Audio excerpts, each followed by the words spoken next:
Ahojte, dneska pokračujem v oprave tejto sondy z osciloskopu, ktorý prestal merať. Zistili sme jednoduchým meraním, že navinie táto sonda jednoducho. Tu sme si pripojili na ohmmeter tú sondu. Meriame živý koniec, áno.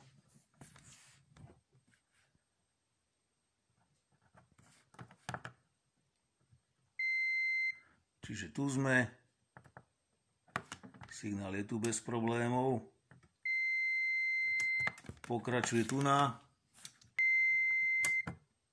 Sme tu na tomto rezistore predradnom.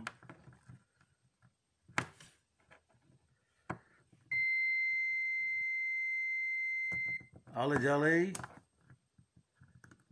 sa už nevieme dostať. Áno, už ďalej signál neprechádza cez ten rezistor. Nič nepípame, nekonečno.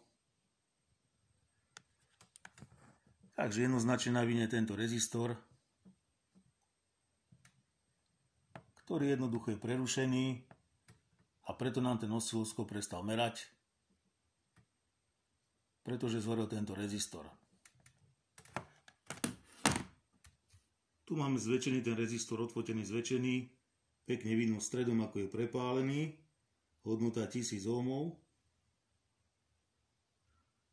Áno, pekne vidno ten stred, ako prehorel. Takže záhada je vyjasnená. Stačí nám vymeniť tento rezistor. A tým pádom to máme vyriešené. 1000 ohmov, pekne ten stred je pekne prehorený, prepálený. Celá táto porucha vada vznikla pri tom, keď som meral výstupné napätie na meniči, kde bolo napätie cez 200 V. Meral som sinusovku. A jednoducho tento rezistor to nevydržal. Dopadol takto, ako dopadol. Čiže po jednoduchej výmene tohto rezistora, ktorý sa nachádza tu v tejto sonde, dojde k oprave.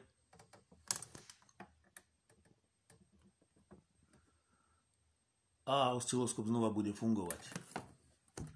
Takže takéto jednoduché poruchy sa stávajú. Ale táto sonda tu má jasne napísané, že mala vydržať do 600 V. 600 V teda. Očividne tých 200 V už nezvláda. A dojde k takejto poruche, k prepálu tohto rezistora. Vymeníme a meriame ďalej. Ďakujem vám všetkým za vašu pozornosť, za vaše odbery a lajky. Ahojte.